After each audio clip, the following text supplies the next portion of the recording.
What does it mean to be a citizen? We will talk about that tonight. We have a whistleblower from Colorado. Well, an email from one. It's pretty eye-opening. Matt Walsh is here. Brianna Morello is here. All that's coming up on I'm Right.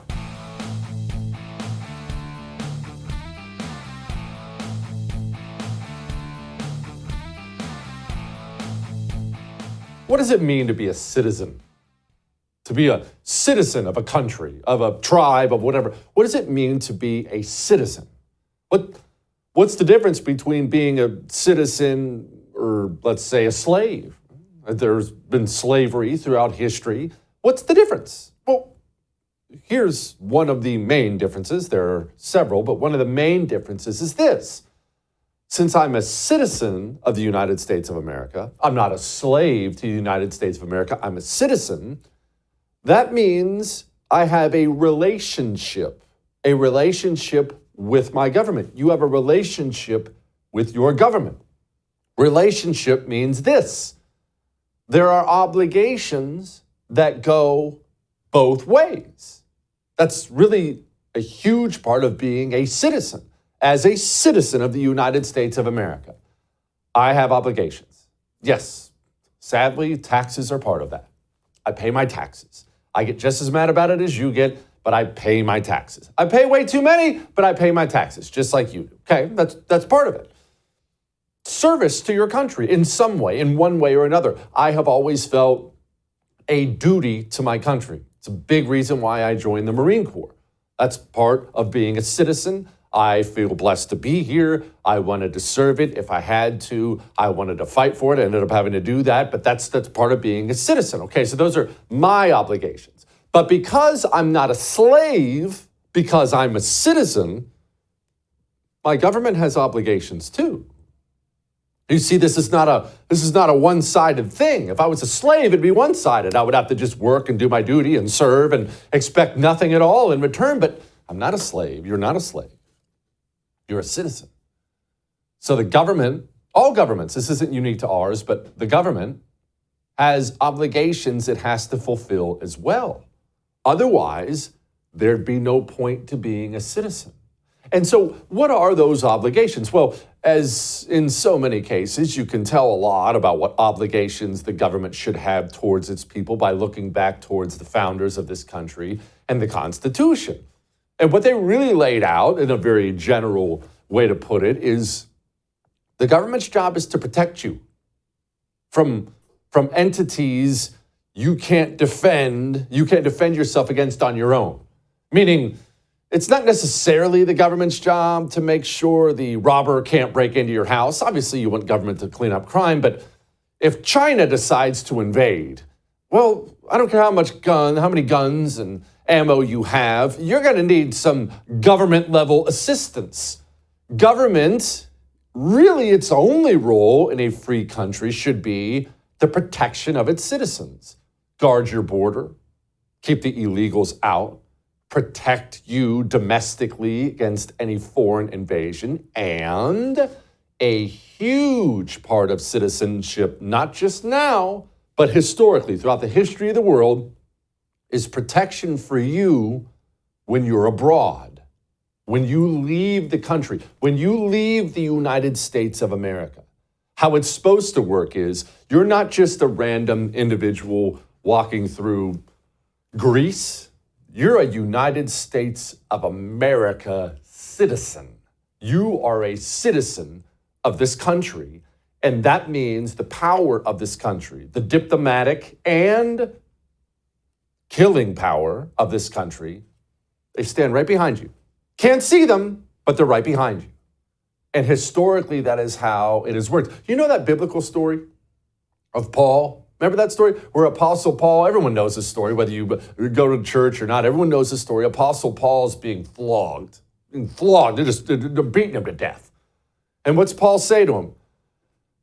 You know I'm a Roman citizen, right? I'm paraphrasing, but that's what he tells him. You know you're doing this to a Roman citizen, right? What happens? Whoa, stop. Let's get the guy some bandages. You need some water, Paul? Are you feeling okay? Why?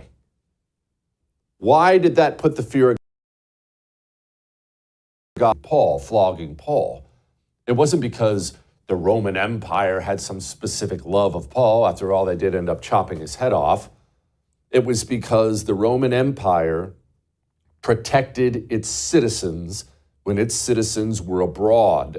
You can tell people, I am a Roman citizen, and whoever you said that to, whether it be government entities or criminals, they knew if I mess with this person, Rome will come for me.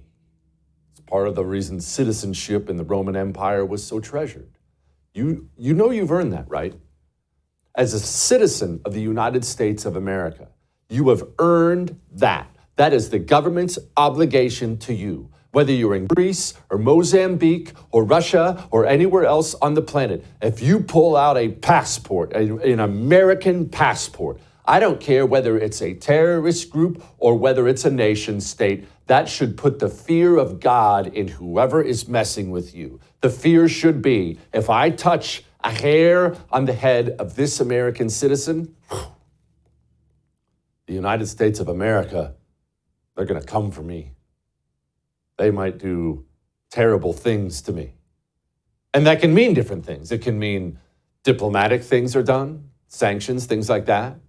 On a more extreme level, if you're harming an American citizen, maybe you're a terrorist organization or otherwise, maybe some very bad men will come see you in the dark of night if you have touched a hair on the head of an American citizen.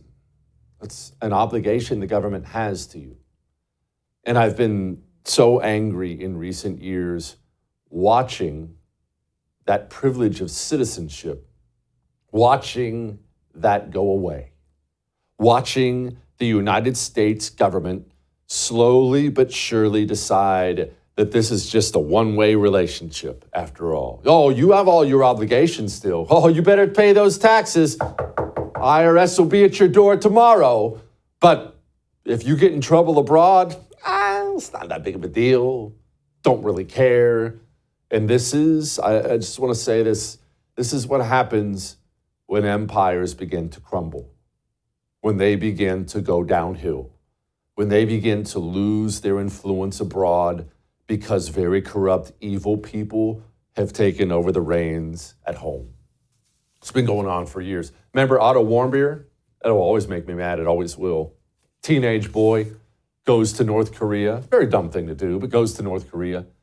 Apparently he ripped down a poster. That was what he was accused of. Ripped down a poster. Didn't murder someone or something like that. Yeah, they took him. We'll never know exactly what they did to him. But we know from the lawsuit that came afterwards and from the forensic investigation that he was tortured terribly. The North Koreans grabbed an American citizen, tortured him in some way. There were rumors about his teeth being removed, pushed back in, oxygen deprivation to his brain. His parents said he had scars on his feet. North Korea is famous for this, but he was returned to his parents in a coma-like state where he did nothing but scream incoherently for the little bit of time he had left on the planet, and he died. North Korea grabbed an American citizen and tortured him to death. And North Koreans didn't die for that. And North Koreans should have died for that. It's true. If you're a North Korean government official at any level and you had a hand in torturing an American citizen, you should have been killed by the United States of America. It's true. That's not extreme. Oh, I'm sure they'll love that quote somewhere, but that's how it's supposed to work. That's how citizenship works. The second you're in North Korea, you're a dirtball North Korean commie, and you grab Otto Warmbier for tearing down a poster, and you're thinking about pulling his fingernails out, you should pull out his passport and see he's an American, and it should make you afraid. Oh, whoa, hold up, guys. Pause, no more torture. This is an American. Let's get him on a plane, fly him first class back to America. I don't need that kind of heat. Instead, nothing was done. I think about this American citizen. Hamas just executed an American citizen. They just shot him. And no fear whatsoever. No fear whatsoever. In fact, well, this is what they said about it. Mr. President, do you think it's time for Prime Minister Netanyahu to do more on this issue? Do you think he's doing enough? No. We are led by such despicable, evil people. All they can do is criticize Netanyahu. Remember back in the day when Obama was in office? It's more than just citizens. Remember when the Iranian Navy managed to capture a bunch of United States Navy sailors and hold them hostage? Do you remember it? Oh, I remember it like it was yesterday. I'm just mortified now at how many people, entities, terrorists, nation states around the world feel completely comfortable abusing the American citizen, and how the government, they don't feel any obligation at all. Because to the government, and this is why, because we are led by corrupt, evil people, and the government now, you are not a slave, but that's exactly how they view you. They look at you and they don't feel any obligation towards you. They don't feel some duty to protect you.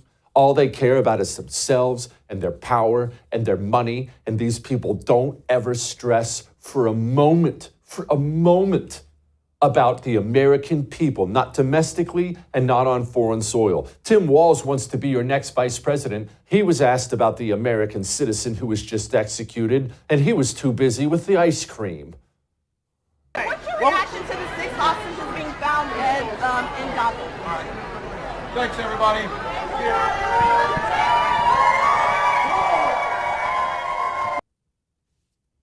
No outrage, no sense of duty, no sense of honor. The people who lead this country have completely lost what it means to lead, to be a citizen, to be in government. They've lost what citizenship means. They don't care at all, and it drives me up the wall. All that may have made you uncomfortable, but I am right. We have a whistleblower, a cop in Aurora, Colorado. Have you heard what's happening there? Have you heard the media try to deny it? Talk about that next before we talk about that. Speaking of citizenship, you know what I hate? I know I'm going to sound like a crotchety old man right now. You know what I cannot stand?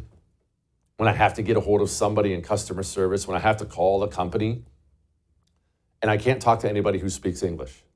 They don't speak English. It's some call center in Madagascar somewhere, and it's click, click on the other line, and he doesn't speak English, he doesn't understand it, and then you have to repeat yourself 1,000 times. And these companies do this, of course, to save money, and they do this because they, too, don't feel any obligation to the American people. I love Pure Talk for a variety of reasons, but one of the things I love most about Pure Talk is they hire Americans who speak English. They hire people right here at home. And when you switch your cell phone service from Verizon, AT&T, T-Mobile, when you switch to Pure Talk, you will get to speak to somebody who speaks English. Go to puretalk.com/JesseTV to get started. You can keep your phone. You keep your number. We'll be back.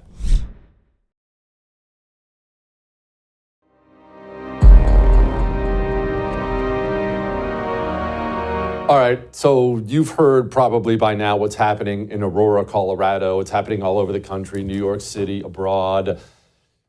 Nations, hostile nations to us, have emptied their prisons onto our shores. That's what happens when you vote for Democrats. They open up the border on purpose, and your enemies will put all their murderers and rapists into our country. That's what Venezuela did. And they're not even accepting returns. And one of the things Venezuela sent to us was Tren de Aragua. Who is that? It's a famously violent prison gang from Venezuela. Venezuela didn't want to take care of them, deal with them anymore, so they emptied out the prisons and sent them all to the United States of America. Yes, that's right. Democrats did that to you, and they did it on purpose. There have been all kinds of reports that they are now taking over entire apartment complexes in Aurora, Colorado. Of course, the powers that be are trying to tell you this isn't happening, this is a lie, it's right-wing media, but I had a whistleblower, a police officer, email in. I know his name. No, I'm not going to tell you. And this police officer said this. It's a little long. I'm going to read it. I'm a police officer in Aurora, Colorado, and we are in the news for the recent story about the armed Venezuelan gang members taking over apartment complexes. I am happy to see the story make national news. where the Aurora Police Department command staff and City of Aurora leadership are being asked the hard questions about what is occurring. Unfortunately, these leaders are not being truthful, nor are they acknowledging the problem as they know it to be. They are also trying to minimize the issue by implying the issue is confined to just the apartment complexes in the city. This could not be further from the truth. The Venezuelans are wreaking havoc throughout the entire city. Please help keep this story in the spotlight so the city of Aurora can no longer downplay the matter. The reality is the citizens and our officers are not safe as long as the issue continues to be ignored and real solutions are not being implemented. You see, it's not just that the system opened up the border of this country on purpose. It's not just that they allowed rapists and murderers to flood into the country on purpose. It's not just that. It's that now powerful people, mayors, police chiefs, media people, they are telling you to your face, this isn't happening. They're barring law enforcement agencies across the country from actually tackling the problem. You are being assaulted, abused, raped, and murdered at the behest of your government. That is not extreme in any way. It is the only reality you can take from this. Did you see the latest report? 75% of the crime in Midtown Manhattan, 75% being done by the illegals Democrats let into this country on purpose. You can insult Republicans all day long. Lord knows I love doing that. And there are Republicans like James Lankford who are responsible for this too. But the truth is, if you vote Democrat, you are anti-American. That's all there is to it. If you vote Democrat in the year 2024, you hate your country. That probably made you uncomfortable too, but I am right. Thankfully, though, you'll be able to sleep tonight. Well, as long as the Venezuelan gang doesn't kick in your door, you should be able to sleep soundly. And better yet, because of Beam, you'll be able to wake up and feel good. You see, being able to sleep well, that's not abnormal. There are a lot of things that can get you to sleep, a lot of things. But how many of those things have you feeling good when you wake up? Very few. In fact, I've never taken one in my life except for Dream Powder from Beam. I've taken many different things to sleep, prescription, over the counter, whatever. And every single one of them, every single one had me waking up feeling all groggy, horrible. Dream Powder is all natural. It's melatonin and things like that. It's a cup of hot chocolate. You sip it before bed. You go to sleep, you sleep deep and wonderfully. But it's when you wake up, that's when you know how great it is. Go get 40% off. Shopbeam.com/Jesse Kelly. We'll be back.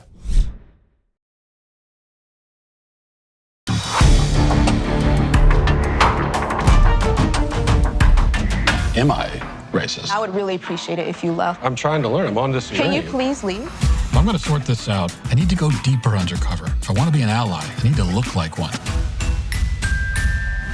They gon' say I'm racist. Joining us now is Matt, DEI expert. What are you doing to decenter your whiteness? Who's making it the center? Why are they doing that? So I'll look around the room and point to the most racist person in the room.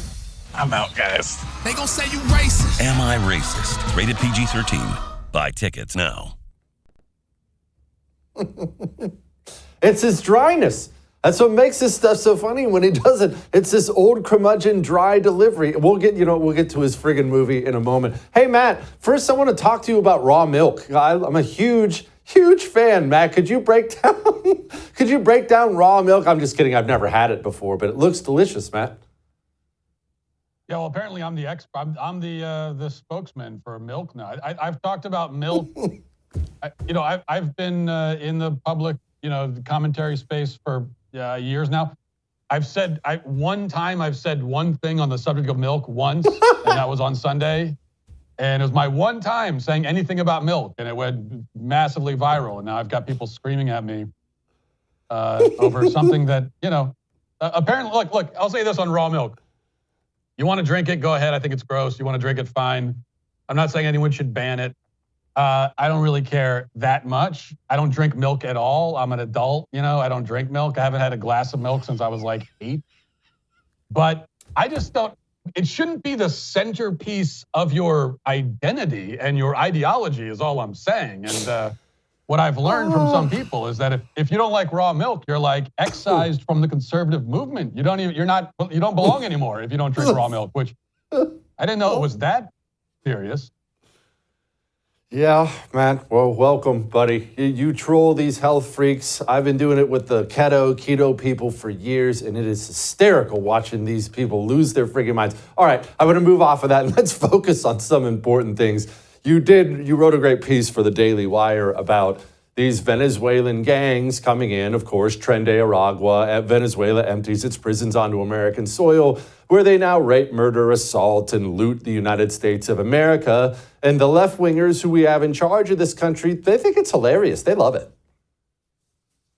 Yeah. Well, they don't. I mean, because they don't care about Americans at all. And this is the fundamental difference here, really ideologically. And there are many differences, of course, but you've got these people on the left. They just don't.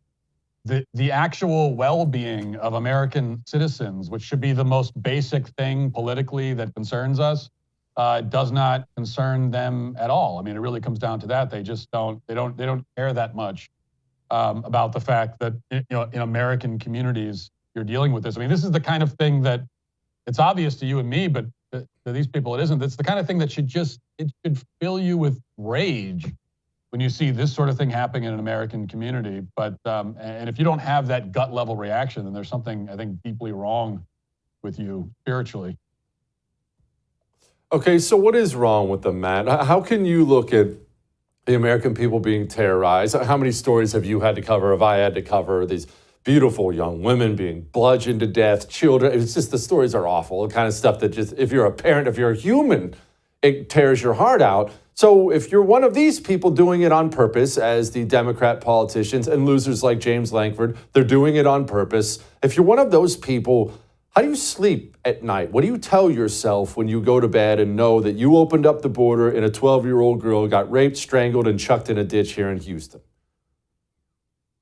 Yeah, I think there's two levels. So there's the people that are in charge that push this stuff, the elites. And for them, I just think that they're basically soulless, and they've decided that it works to their benefit to bring about the destruction of American society. They want to dismantle everything because they figure that in the midst of that chaos, they can gain more power and influence and money. It's a story as old as time in many ways. But then on just like your average liberal voter, let's say, I don't think that most of them really want to see their own communities destroyed, because you at least have some basic self-interest, right? You want to be safe yourself. You'd think you'd want that for your family, no matter where you are in the political spectrum. But I think a lot of them have been brainwashed into this idea that it's you're not allowed to care about the well-being of your own community and your own country. They've been brainwashed into this idea that it's somehow racist or xenophobic or something to prioritize the well-being of your countrymen. And many of them have taken that to heart, and it's completely deranged. Along those lines, let's talk about this movie, because there is a poll of all the polls that we have to read daily, presidential polls and public opinion polls and poll this and poll that. The one that I think sticks in my mind more than any poll of my 43 years on this planet is after there wasn't a red wave during the midterms. It was more like a red trickle, and now we have a slim Republican majority of losers in the Congress. Democrats were polled, and their top issue by a mile, Matt, by a mile, was white supremacy, something that does not exist in organized form in any way in this country. If you were ever outed as a legitimate white supremacist, your entire life, your career would be over. You'd have to change your name and move to the mountains somewhere like the Unabomber. It just you'd never be allowed in polite society. This is not something that exists, yet for half the country, it's the top issue, and it's how they vote. Matt, you made a movie, a hilarious movie, I might point out. You made a movie about this. What is this thing? What's wrong with us? Yeah, I think it goes back kind of to the dichotomy between the elites, the people in charge, and the average people on the street. And I think that, look, as you point out, white supremacy does not exist in an organized form. It's not something. I mean, the other day, Kamala Harris was out promoting the fact that they passed an anti-lynching law. She's very proud of it. They passed it 2 years ago. Lynching was already illegal like 3 times over. It was already a hate crime. No black person has been lynched in this country in like 40 years. It's not something you have to worry about. And that's obvious to us. And I think that if you just kind of leave people alone to just live their lives, they kind of see that. That obviously you notice people of different races in your everyday life, and it's, you know, you notice it, but it's not going to be a central focus of your life. You just kind of live your life, and you're not too worried about it. And the grifters know that, which is why these racist grifters, these DEI grifters, they know that, which is why their job is to come in and tell people, no, you need to focus on this all the time. You think you're not racist because you look inside your own mind and you think, well, I don't hate people of other races. It's not that simple. In fact, if you think you're not racist, that's even a greater indication that you are racist. And they want to keep you in that kind of space where you're just circling around this idea, spiraling into sort of racial insanity. Speaking of racism, Dome was doing a rally and she dropped the old Georgia accent. I guess that's what this is. You better thank a union member for the 5-day work week. You better thank a union member for sick leave. You better thank a union member for paid leave. You better thank a union member for vacation time. Matt, there's nothing funnier to me in politics than Democrats pandering to black people. It's so nakedly racist in and of itself. Pandering, shameless, cringy, from Hillary Clinton's hot sauce to Joe Biden flat out told them they were going back to chains. If Mitt Romney got elected, of all people, to Dome pretending from Georgia to Detroit. She's some from the ghetto, apparently. I love it, Matt. It just makes me laugh. It is hilarious. And she doesn't, it's even funnier, of course, because she doesn't nail I don't know what, it's funny because I guess she's trying to appeal to black voters, obviously, but she sounds, if anything, like a plantation owner in the antebellum South in 1850. Like that, if the accent sounds like anything, it reminds me of that, you know, or Foghorn Leghorn, as other people have pointed out. She doesn't even nail it. She's from Canada. She's a wealthy person from Canada, and that's who she is. And it's fine to be. I mean, it's not great to be from Canada. I wouldn't be proud of it either. But you know, you are who you are. At least embrace that fact is what I would say. Oh my gosh, I can't wait till my wife sees this. Matt, tell me about this movie. I have to know. Tell everyone about it. Yeah, well, this is our exploration of anti-racism and DEI, and in order to, it's all real. We talk to real people. Everything, nothing's scripted.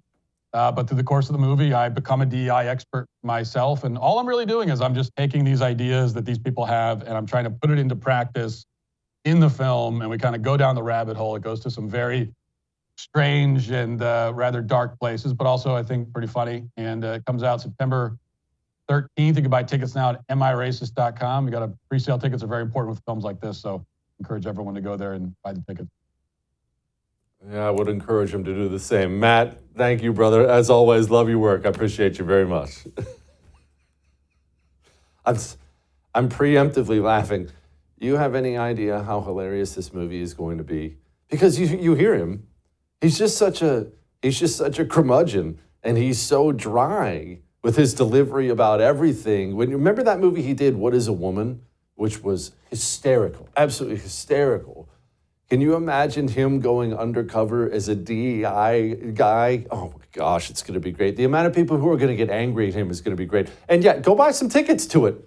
Buy a ticket for, you want to talk about the ultimate family night? Because it's going to be family friendly. Take your wife out on a date, take the family, take friends, go buy some tickets to it. And yeah, he's right, pre-ticket sales are a big thing. AmIRacist.com. Go get yourself some tickets. It's going to be an event. It's going to be a family-friendly event. You can make fun of commies and laugh at Matt Walsh. AmIRacist.com. All right? We'll be back.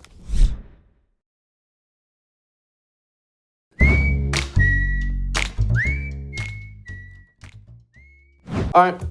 It is time to lighten the mood. And before we get to lighten the mood, we are growing rapidly the YouTube and Rumble channels of the show. And I should clarify something.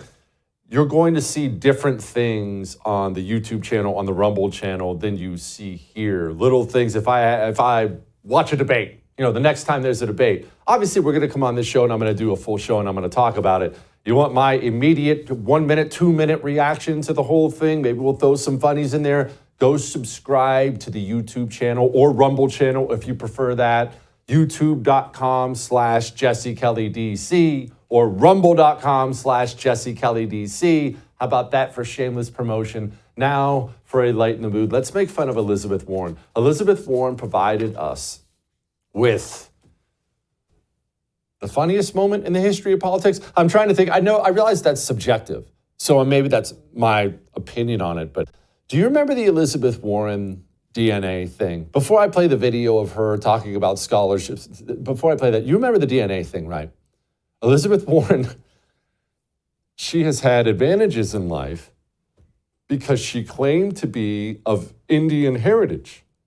She claimed to have Indian blood in her. And she took this to such an extreme. Sorry, I'm trying to keep a straight face. She took this to such an extreme. She submitted a recipe to something called Pow Wow Chow, an Indian recipe of hers. And then Trump starts blasting it away at her, as he does so well, and just calling her out on the fact that no one believes she's an Indian. So she takes a DNA test, and the DNA test comes back and conclusively proves she's pretty much the whitest person in the history of the world. There's no Indian DNA there whatsoever. She made the whole thing up. Only she doesn't get the results of the test back and hide them. She gets the results of the tests back and she publicizes the test that shows she's a huge liar. So that's who this person is. So just take that in as you watch Elizabeth Warren bragging about a scholarship. I was a high school debater and I got a scholarship to college. Woohoo! I got a scholarship to college. Yay! I got a scholarship to college. Yay! I was a high school debater and I got a scholarship to college. Woo! I got a scholarship to college. Yay! I got a scholarship to college. Debater, yes! I got a scholarship to college. Yay! I got a scholarship to college. Yay! I got a scholarship. Yay!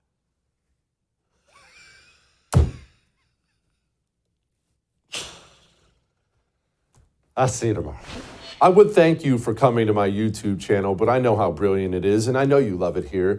So subscribe and watch. We're going to start really ramping things up and putting some funny stuff, some interesting stuff out there, some collaborations. Either way, my YouTube channel is officially the place to be. So stick around.